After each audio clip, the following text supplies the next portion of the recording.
ରାଶି ଯଦି ନା ନିଜେ ବୁଝିଯିବ ମୁଁ ହେଉଛି ଈଶ୍ୱରଙ୍କର ଅଂଶ, ମୁଁ ସଂସାରର ଅଂଶ ନୁହଁ, ମୁଁ ସଂସାରର ଅଂଶ ବିଶେଷ ନୁହଁ, ମୁଁ ହେଉଛି ଈଶ୍ୱରଙ୍କର, ମୁଁ ପରମାତ୍ମାଙ୍କର, ମୁଁ ହେଉଛି ଆତ୍ମା, ସେ ହେଉଛନ୍ତି ପରମାତ୍ମା।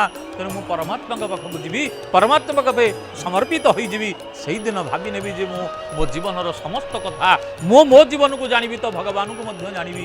ପ୍ରଭୁ କିଏ ସେ କାହିଁକି ମୋତେ ସଂସାରକୁ ପଠାଇଛନ୍ତି ନା ସେଇ ନ୍ୟାୟରେ ଯେତେବେଳେ ଜିଜ୍ଞାସୁ ହେଇଯିବ, ବାରମ୍ବାର ବାରମ୍ବାର ପଚାରିବ, ମାନେ ନିଜକୁ ସମର୍ପଣ କରିଦେବ, ଗୁରୁଙ୍କ ପଦ ଆଶ୍ରିତ ହୋଇଯିବ, ସେତେବେଳେ ସେ ଜ୍ଞାନ ଅର୍ଜନ କରିବ।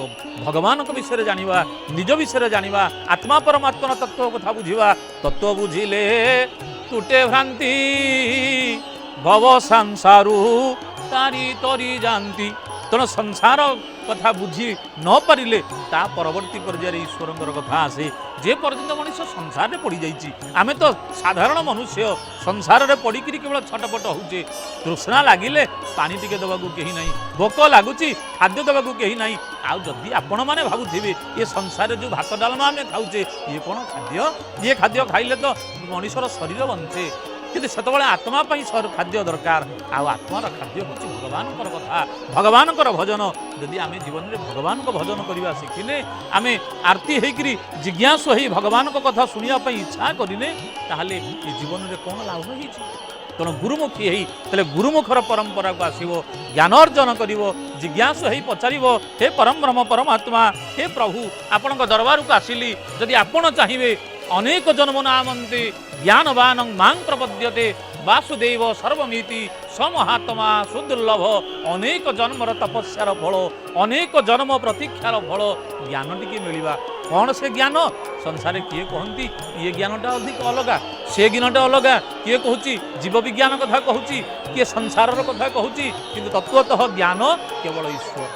ଈଶ୍ୱର ହିଁ ଜ୍ଞାନ, ଈଶ୍ୱରଙ୍କୁ ଜ୍ଞାନ ସ୍ୱରୂପ, ଈଶ୍ୱର ହେଉଛନ୍ତି ଜ୍ଞାନ ସ୍ୱରୂପ। ଯିଏ ଈଶ୍ୱରଙ୍କୁ ଜାଣିବା ପାଇଁ ଇଚ୍ଛା କରିଛି, ପ୍ରତ୍ୟେକ ମୁହୂର୍ତ୍ତରେ ଭଗବାନଙ୍କୁ ଜାଣିବି, ସେଇ ଜ୍ଞାନୀ ହେଇଛି। ଏବଂ ସବୁ ଜାଗାରେ ଯିଏ ଭଗବାନଙ୍କ ସତ୍ତାକୁ ଅନୁଭବ କରେ, ସମସ୍ତେ ଆଜି ତିନି ବିଗ୍ରହ ଆମ ସାମ୍ନାରେ ଦେଖାଯାଉଛନ୍ତି, ତାହେଲେ ଏଇ ହେଉଛନ୍ତି ଜ୍ଞାନ। ସବୁଠି ଯିଏ ଦେଖେ ଭଗବାନଙ୍କୁ ଅଛନ୍ତି, ପ୍ରଭୁ ସବୁଥିରେ ଅଛନ୍ତି, ଗଛରେ ଅଛନ୍ତି, ପତ୍ରରେ ଅଛନ୍ତି, ପଶୁପକ୍ଷୀ ଭିତରେ ଅଛନ୍ତି, ଯେଉଁଠି ଯେତେ ସଂସାରରେ ଜୀବ ଅଛନ୍ତି ସମସ୍ତଙ୍କ ଭିତରେ ଯିଏ ଭଗବାନଙ୍କ ସତ୍ତାକୁ ଅନୁଭବ କରେ ସେଇ ହେଉଛି ଜ୍ଞାନୀ। ତେଣୁ ଅନେକ ଜନ୍ମ ନାମନ୍ତେ ଇଏ ଜ୍ଞାନ ଆସିବ। ଜ୍ଞାନବାନ ମାଂ ପ୍ରପଦ୍ୟତେ ବାସୁଦେବ ସର୍ବମିତି। ଆଉ ଗୋଟେ ଦ୍ୱିତୀୟ କଥାଟା ଆସେ, ଏ ସଂସାରରେ ବାସୁଦେବମୟ, ଭଗବାନଙ୍କ ବ୍ୟତୀତରେ ସଂସାରରେ କିଛି ନାହିଁ। ଇଏ ଯାହାକୁ ଆମେ ଦେଖୁଛେ ଏ ସମସ୍ତେ ଭଗବତମୟ, ଭଗବାନମୟ। ଏଠି କେହି ଜୀବ ନୁହଁ, ଏଠି ପରମ କେହି ନୁହଁ। ଆମେ ଆଜି ସମସ୍ତେ ଭଗବାନଙ୍କ ଭୁଜଛାୟା ତଳେ ବସିଛେ ନା, ତେଣୁ ପ୍ରଭୁଙ୍କ ଭୁଜଛାୟା ତଳେ ଜୀବ ବସିଯାଇଛି, ସେତେବେଳେ ସେ ବ୍ରହ୍ମମୟ ହୋଇଯାଇଛି। ତେବେ ଭଗବାନ ଭକ୍ତ ପାଖକୁ ପଳେଇ ଆସିଛନ୍ତି, ସେତେବେଳେ ସେ ଭକ୍ତ ହେଇଯାଇଛନ୍ତି। ତେଣୁ ଆଜି ଯେଉଁ ମିଳନ ହେଉଛି ତ ଭକ୍ତ ଭଗବାନଙ୍କର ମିଳନ। ତେଣୁ ଚତୁର୍ବିଧା ଭଜନ୍ତି ମାଂ ନ୍ୟାୟରେ ପ୍ରଥମ ହେଉଛି ଆର୍ତ୍ତୁ, ଦ୍ୱିତୀୟ ହେଉଛି ଅର୍ଥାର୍ଥୀ, ଦ୍ୱିତୀୟ ହେଉଛନ୍ତି ଜିଜ୍ଞାସୁ। ଯିଏ ଜିଜ୍ଞାସା ଜାଣିବାର ଇଚ୍ଛା ଯାହାର ଅଛି, ପ୍ରଭୁ କ'ଣ ଜାଣିବାର ଇଚ୍ଛା ଜାଣିଛି, ଇଚ୍ଛା କରିଛି, ସେ ହେଉଛନ୍ତି ପ୍ରହଲ୍ଲାଦ। ଜୀବନରେ ବଢ଼ିଆ ବଢ଼ିଆ କଥା ଜାଣିବା ପାଇଁ ସେ ପଚାରିଛନ୍ତି, ପ୍ରାଣନାଥ ମୋତେ କୁହନ୍ତୁ ସଂସାର କ'ଣ, ଈଶ୍ୱର କ'ଣ, ଜୀବ କ'ଣ, ପରମାତ୍ମା କ'ଣ? ଆଉ ଇଏ କଥା ଖାଲି ପ୍ରହଲ୍ଲାଦ ପଚାରିଛି ନାହିଁ, ନାହିଁ, ରାମାୟଣରେ ବି ଆଉ ସୁନ୍ଦର କଥା ଆସେ।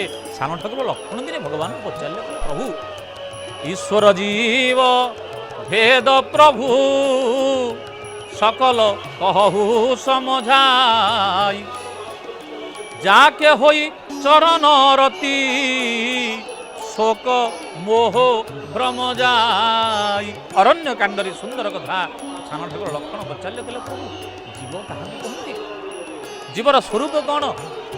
না ଯିଏ ମାୟାର ନିଚରେ ଅଛି, ମାୟାଧୀନ, ସେ ହେଉଛି ଜୀବ। ଯିଏ ମାୟାରେ ଊର୍ଦ୍ଧ୍ୱରେ, ସେ ହେଉଛନ୍ତି ମାୟାଧୀନ। ଈଶ୍ୱର ଜୀବ, ପ୍ରଭୁ ଈଶ୍ୱର କାହାକୁ କହନ୍ତି? ଈଶ୍ୱରଙ୍କର ସ୍ୱରୂପ କ'ଣ? ନା ଜନ୍ମ କର୍ମ ତମେ ଦିବ୍ୟ।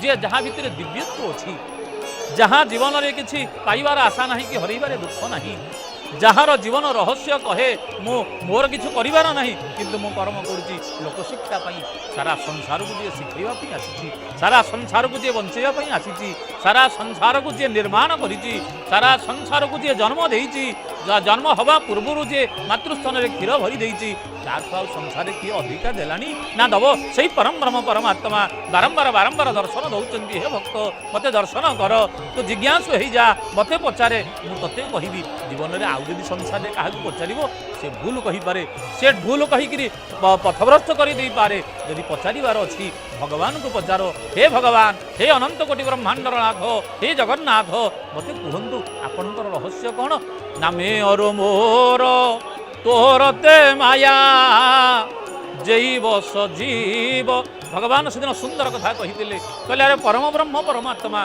जी परम ब्रह्म परमात्मा से दिव्यत्व शुणा पूर्व आग लक्षण तू तो निजक जानबू तू हूँ जीव जी हूँ मायार बद्ध जीव मायाबद्ध जीव मे और मोर तोर ते माया जे पर्यंत तू कहूँ यहाँ मोर